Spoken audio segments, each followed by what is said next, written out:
Hello friends, welcome to home food recipes.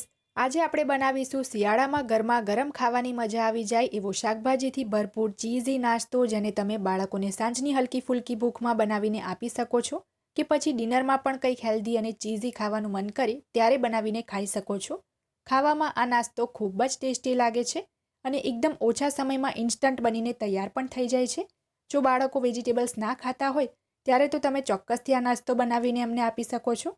તો ચાલો એને બનાવવાનું શરૂ કરીએ. સૌથી પહેલાં એક બાઉલની અંદર આપણે 3/4 કપ એટલે કે પોણા કપ જેટલો જે બારીક રવો આવે છે એ ઉમેરી દઈશું. હવે એની અંદર આપણે 2 ટેબલ સ્પૂન જેટલો ચોખાનો લોટ ઉમેરીશું. ચોખાનો લોટ ઉમેરવાથી આપણો જે આ નાસ્તો છે એ થોડો ક્રિસ્પી બનશે. હવે એમાં ધોઈને બારીક કાપેલા વેજીટેબલ્સ ઉમેરી દઈશું, જેની અંદર અહીંયા મેં 2 ટેબલ સ્પૂન જેટલા લીલા કેપ્સિકમ લીધા છે. સાથે જ 2 ટેબલ સ્પૂન જેટલા મેં ટામેટાં લીધા છે બારીક કાપીને, જેના બિયા મેં કાઢી લીધા છે. હવે એની અંદર આપણે અડધો કપ જેટલી ધોઈને ઝીણી સમારેલી પાલકની ભાજી એડ કરી દઈશું. સાથે જ 3 ટેબલ સ્પૂન જેટલી બારીક કાપેલી ગાજર, 3 ટેબલ સ્પૂન જેટલું બારીક કાપેલું કોબીસ અને 2 ટેબલ સ્પૂન ફ્રોઝન મકાઈના દાણા લીધા છે એ પણ ઉમેરી દઈએ. હવે એની અંદર આપણે 1 ચમચી જેટલી આદુ, લસણ અને લીલા મરચાંની પેસ્ટ ઉમેરીશું. સ્વાદ મુજબ આપણે એમાં 1 ચમચી જેટલું મીઠું ઉમેરી દઈએ અને હવે આ બધી જ વસ્તુને આપણે બરાબર મિક્સ કરી લેવાનું છે.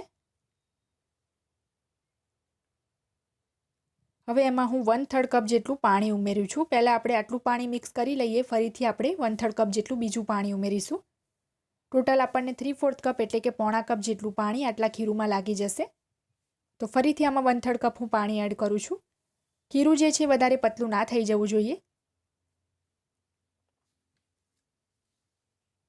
તો આને બરાબર મિક્સ કરી લીધા પછી આપણે ઢાંકીને 15થી 20 મિનિટનો રેસ્ટ આપી દેવાનો છે, જેથી આપણો જે રવો છે એ સરસ ફૂલીને સેટ થઈ જાય. તો 15 મિનિટ થઈ ગયા પછી તમે જોઈ શકો છો કે આપણો જે રવો છે એ સરસ ફૂલી ગયો છે, પણ રવો ઘણી બધું પાણી એબ્ઝોર્બ કરી લે છે, એટલે ખીરું પહેલાં કરતાં પણ વધારે ગાઢું થઈ ગયું છે. એટલે હું આમાં 2 ટેબલ સ્પૂન જેટલું બીજું એક્સ્ટ્રા પાણી એડ કરું છું. હવે એમાં આપણે 1 પેકેટ જેટલો ઈનો ફ્રૂટ સોલ્ટ એડ કરી દઈએ. આની જગ્યાએ તમે 1/4 ટીસ્પૂન બેકિંગ સોડા પણ એડ કરી શકો છો. જે રેગ્યુલર નોન ફ્લેવર્ડ ઈનોનું પેકેટ આવે છે બ્લુ કલરનું, મેં એ આખું એડ કરી દીધું છે. 1 ચમચી એના ઉપર આપણે લીંબુનો રસ એડ કરી દઈએ, જેથી ઈનો પણ એક્ટિવેટ થઈ જાય. હવે બધું જ આપણે બરાબર મિક્સ કરી લઈએ.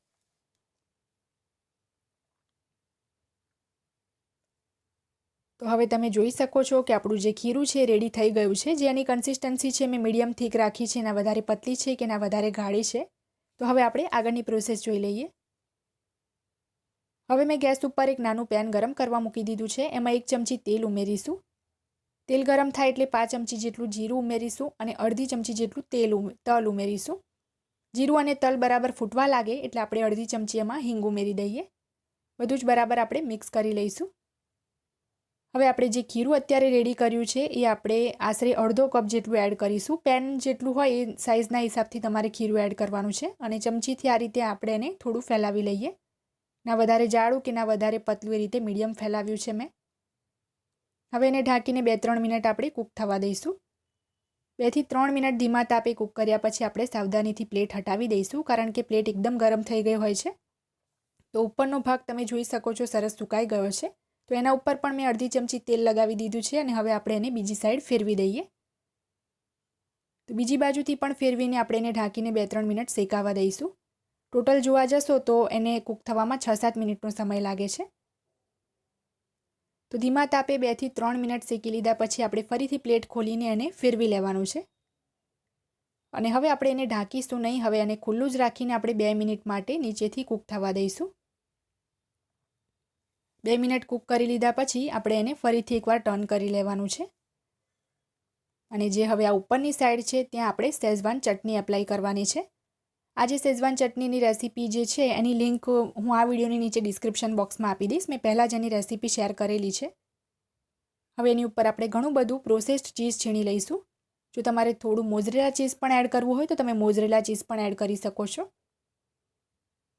હવે એની ઉપર થોડા આપણે ઝીણા સમારેલા લીલા ધાણા અને થોડા ચીલી ફ્લેક્સ સ્પ્રિંકલ કરીશું. અને હવે ઢાંકીને ચીઝ ઓગળે ત્યાં સુધી 2 મિનિટ આપણે થવા દઈશું એને.